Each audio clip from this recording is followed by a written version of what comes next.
بسم الله الرحمن الرحيم.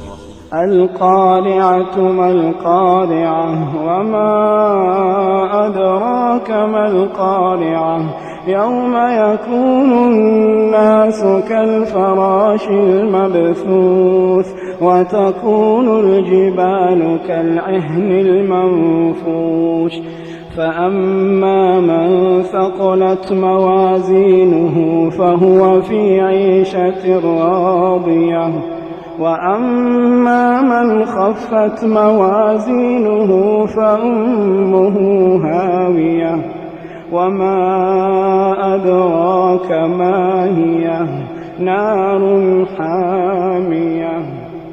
بسم الله